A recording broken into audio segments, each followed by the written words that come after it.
So Denise, what are some of your favorite items that are in this auction? Well, first of all, I want to thank you very much for helping me clean the garage.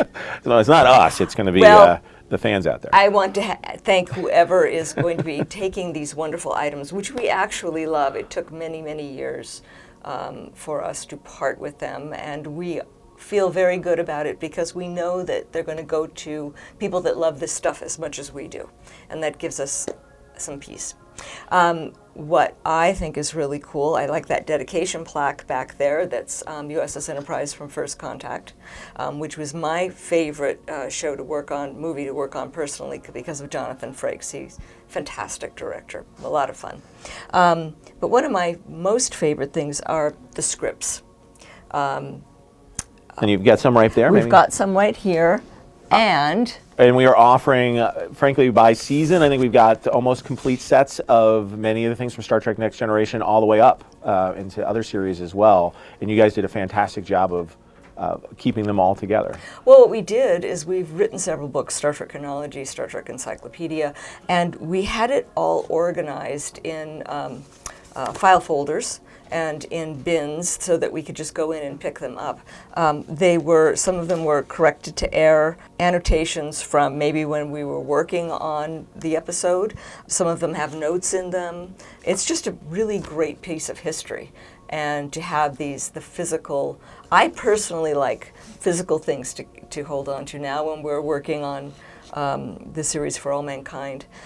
We don't get paper scripts anymore. It's all done, electronically. But having it in your hand and be able to flip the pages, and there's something very visceral about it. And so I think that's probably my favorite item.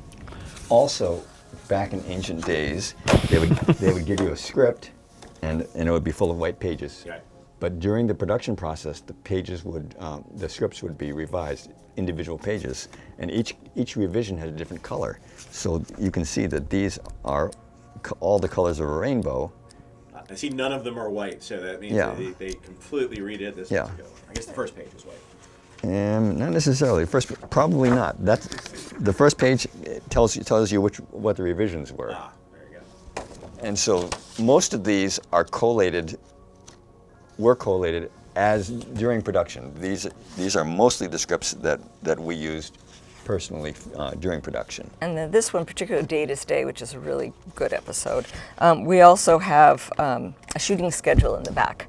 And this is also really fun to go through. It gives you a piece of production, how things were done, people, sets, dates.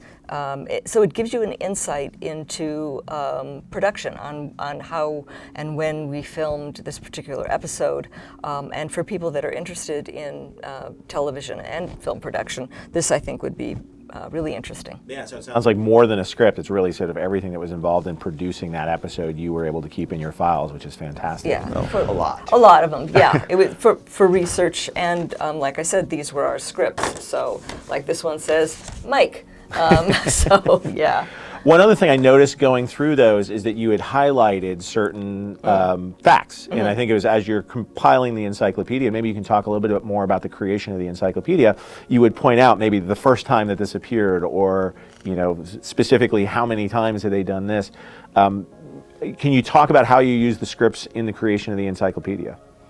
Well, the scripts were corrected to error because what we called canon, I actually hate that term, but canon was what you saw on the aired episode. Yeah. And so we would take the scripts and correct to error, and then from there we would know that it was gospel. And then we would go, we actually had an 18-page list of things to look for, and in the encyclopedia and the chronology, where was the Enterprise going, where did it end up, alien of the week, any character history. So we would pore over the scripts and highlight things. So that was it was a very laborious process.